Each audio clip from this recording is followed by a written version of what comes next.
24 नवंबर 1971 America में एक साधारण यात्री विमान उड़ान भरने वाला था। यात्रियों के बीच बैठा एक शांत आदमी अचानक एयर होस्टेस को एक नोट देता है। नोट पढ़ते ही उसके होश उड़ जाते हैं। उस आदमी के पास बम था। उसने $2 लाख की मांग की और फिर वह हजारों फीट की ऊंचाई से पैराशूट लेकर विमान से कूद गया। लेकिन सबसे बड़ा सवाल आज भी वही है, क्या डीबी कूपर बच गया था? 24 नवंबर 1971 की दोपहर एक व्यक्ति अमेरिका के पोर्टलैंड एयरपोर्ट पहुंचा। उसने अपना नाम बताया, डैन कूपर।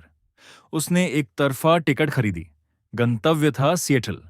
उसकी उम्र लगभग 40 वर्ष थी। काला सूट, सफेद शर्ट और काली टाई। वह बिल्कुल सामान्य दिखाई दे रहा था। किसी को अंदाजा नहीं था कि कुछ ही मिनटों में वह इतिहास का सबसे रहस्यमयी अपराधी बनने वाला है। विमान उड़ान भर चुका था। तभी उसने एयर होस्टेस को एक कागज दिया। पहले तो उसने सोचा कि शायद फोन नंबर होगा, लेकिन नोट में लिखा था, मेरे पास बम है। जब एयर होस्टेस उसके पास बैठी तो उसने अपना ब्रीफकेस खोला। अंदर तार और सिलेंडर जैसी चीजें दिखाई दे रही थीं। अब यह मजाक नहीं था। उसने मांग रखी, $2 लाख नकद, 4 पैराशूट और विमान को ईंधन। पायलट ने तुरंत अधिकारियों को सूचना दी। विमान को सेटल में उतरने की अनुमति मिल गई। इस दौरान यात्रियों को कुछ भी पता नहीं था। जब विमान उतरा तो अधिकारियों ने उसकी सभी मांगें पूरी कर दी। $2 लाख और 4 पैराशूट विमान में पहुंचा दिए गए। फिर उसने सभी यात्रियों को छोड़ दिया। अब विमान में सिर्फ चालक दल और डीबी कूपर थे। सबको लगा कि अब उसे पकड़ लिया जाएगा, लेकिन असली खेल तो अभी शुरू हुआ था। डीबी कूपर ने विमान को फिर उड़ने का आदेश दिया। उसने पायलट से कहा कि विमान कम ऊंचाई पर उड़ाया जाए। बाहर मौसम खराब था, बारिश हो रही थी, तेज हवाएं चल रही थीं, रात का अंधेरा था। फिर अचानक कॉकपिट में चेतावनी संकेत आया। विमान का पिछला दरवाजा खुल चुका था। डीबी कूपर पैराशूट और पैसों का बैग लेकर विमान से कूद चुका था। हजारों फीट नीचे, घने जंगलों और पहाड़ों के बीच, एफबीआई ने इतिहास की सबसे बड़ी खोज शुरू की।